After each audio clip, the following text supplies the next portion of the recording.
We've been bullish on gaming for quite some time, and I think recent results, for example, Capcom as well as Koei Tecmo, have underlined just how well that sector has done.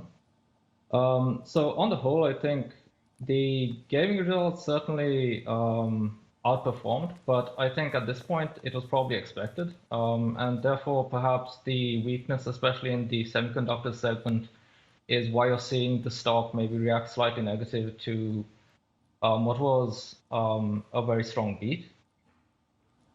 Right, but how long can gaming support the overall business? Because surely this is just the impact that we're seeing in this new COVID world that we're living in. So we actually think that the impact is likely to be quite long term. We do expect some sort of fall off as lockdowns end, because we do agree that some portion of this is definitely temporary. However, we do see a lot of uptake in terms of subscriptions to the various online services for Sony's PlayStation Plus, for example. So that's been growing quite nicely. And the other thing we've been pointing out is that the proportion of digital sales has been consistently increasing. So this was 74% in the last quarter, whereas it was about 51% in the last fiscal year. And margins for digital downloads are significantly higher than for traditional physical packages. So we think that should help support earnings. And even on the revenue side, we do feel that momentum is positive.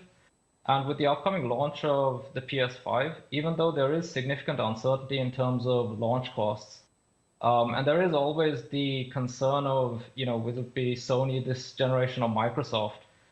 We do feel that Sony is extremely well positioned. So going into the end of the year, we do feel that gaming will continue to attract positive interest from investors.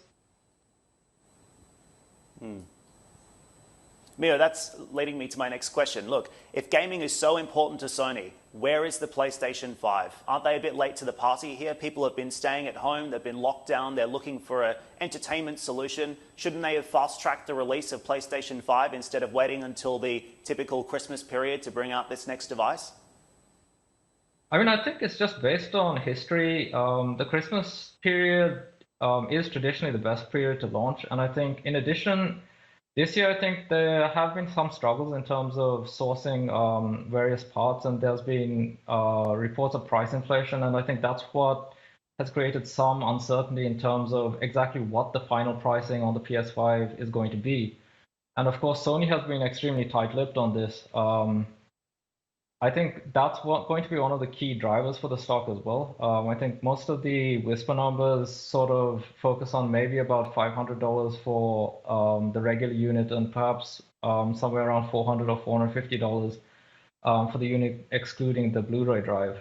So pricing of that order, I think, would be quite positive for the company. And it's just a matter of finding out whether they've actually been able to manage costs to be able to price at that level. But certainly the momentum they have in terms of the digital downloads and the tailwinds that the gaming sector overall has seen should help them in terms of supporting them during this transition to the PlayStation 5.